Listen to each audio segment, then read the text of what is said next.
All right, welcome again, folks. This is Brett Rushing. I think we're on our 4th episode of part of our pasture walk series for the Southern Risk Management Education Center, and we're at the Coastal Plain Experiment Station again, and we're looking at a different trial, experimental trial that's going to cover a little bit about grazing management. I think in one of our previous episodes we talked a little bit about grazing management, how we might be able to move animals or discuss stocking rates, stocking density.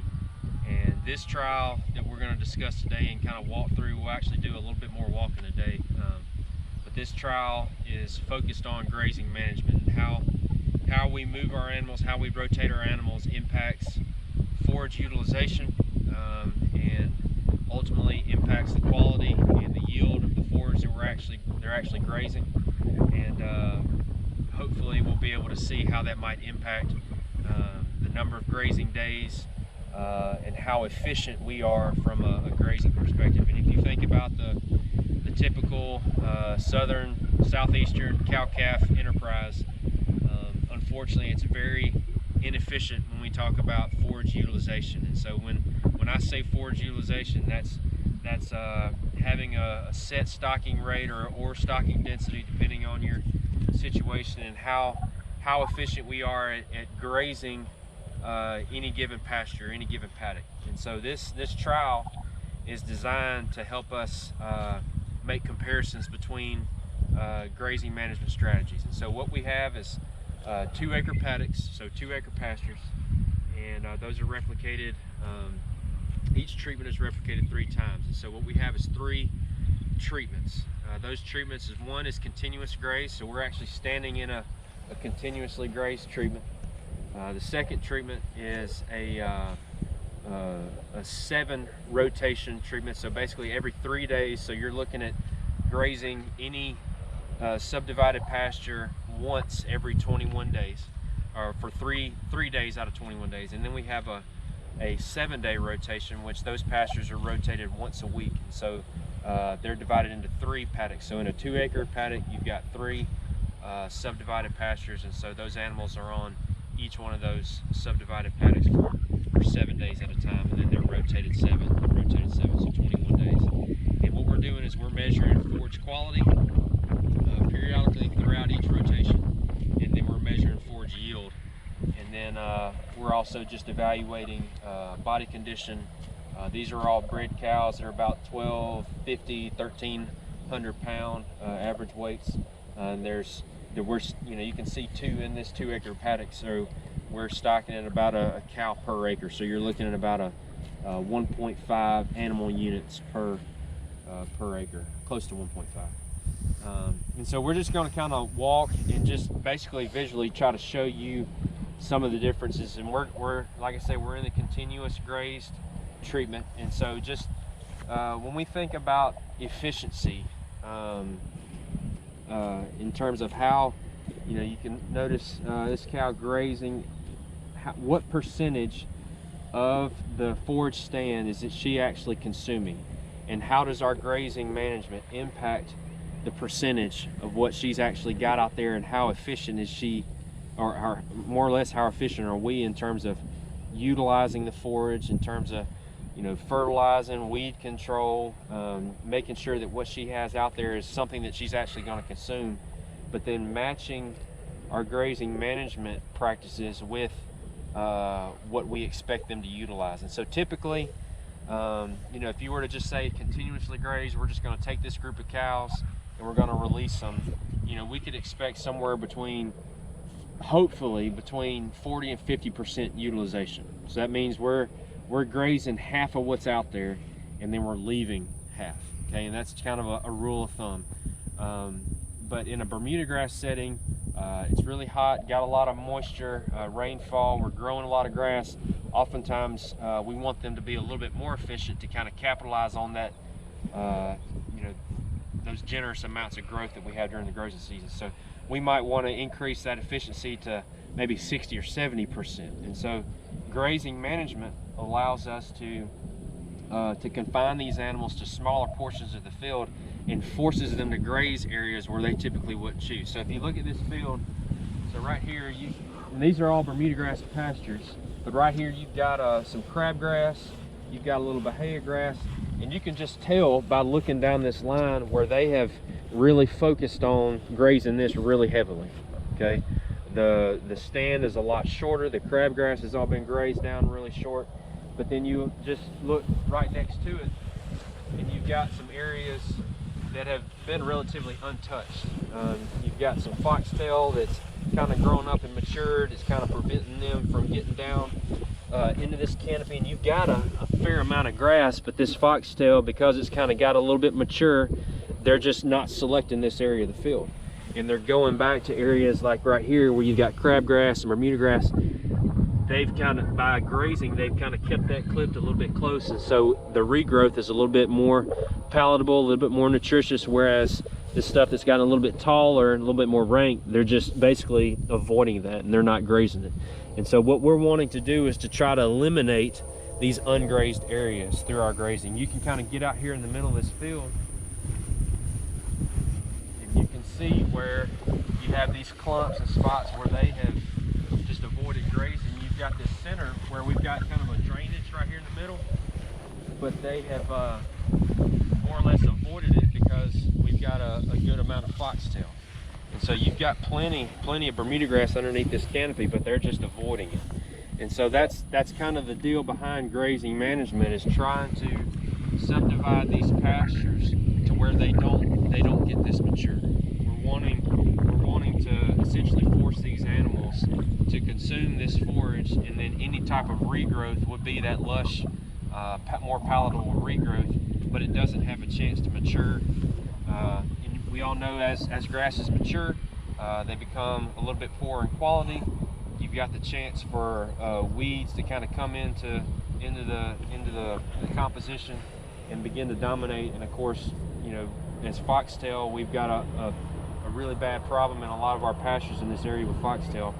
Once foxtail starts coming in there, you know, they tend to avoid those areas. And so we just, again, we want to try to eliminate these unused areas. And so how do you ask, well, how do we eliminate these unutilized areas? Well, that's where grazing management comes in, and using electric fencing, polywire to help subdivide these pastures, and hopefully kind of break them up into smaller sections to kind of force them to graze areas where inevitably they would not choose. And so what we're going to do is we're gonna walk over here to this next treatment and look at the I guess that's the 3-day rotation. And another thing, before, as Bronson almost stepped in, another thing, when you think about some of the benefits to rotational grazing, I mean, if you think about our grazing habits, our livestock's grazing habits, a lot of times, you know, they've got their loafing areas, you know, shade, water, where they continually are going to, continually grazing, continually coming back to.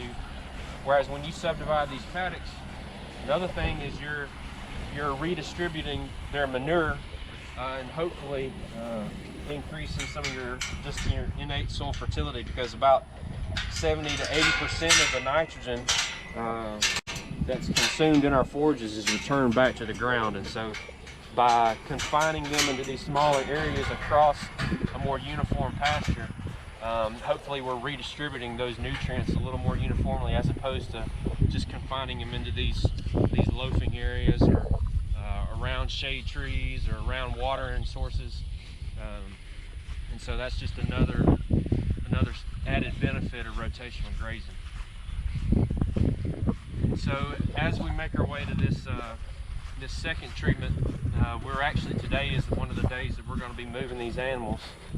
And so I guess the background behind why we wanted to do this project is back when COVID started, and the cattle markets began to sharply decline. You know, we had a lot of calls as far as, well, what do we do with all these animals that are on pasture? How can we keep them around? How can we, you know, and my ultimate response is we want to save as much money as we can, not put any more inputs, try to extend our forage resources as much as we can.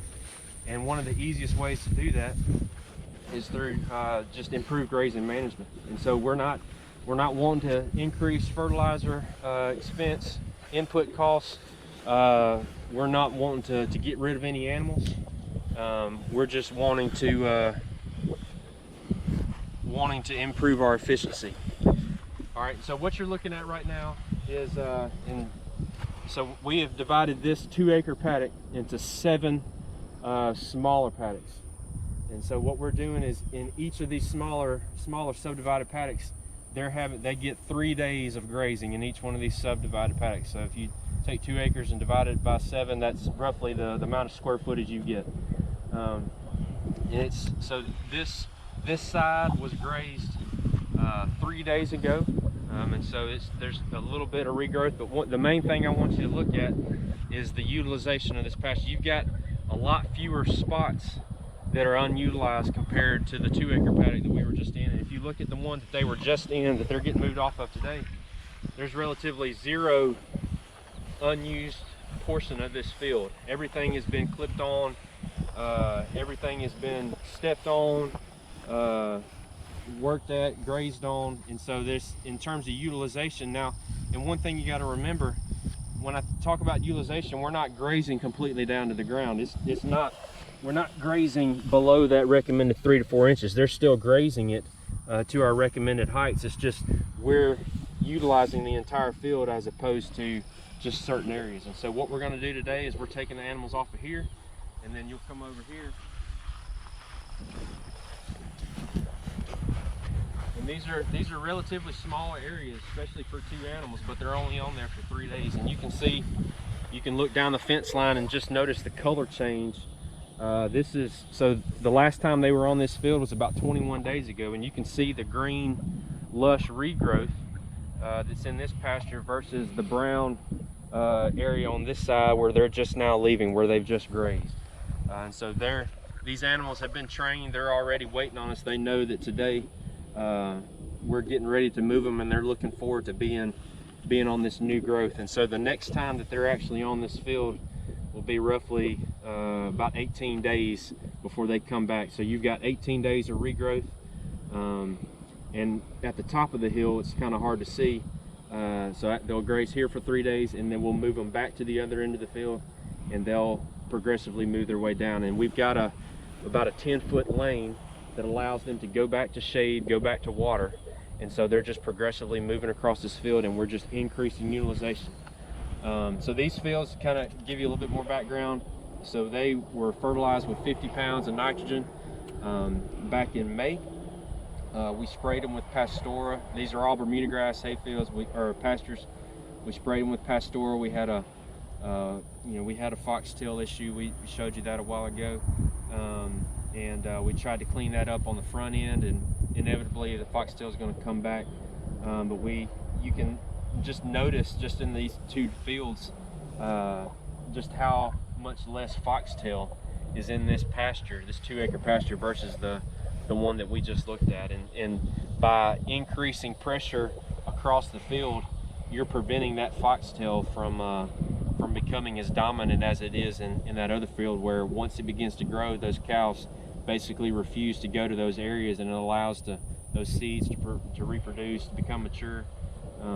Whereas in these areas that are continually being grazed, it's not giving foxtail that time it needs to mature and produce those seed heads and reproduce. So in terms of a weed control method, this might help out in reducing some of those populations.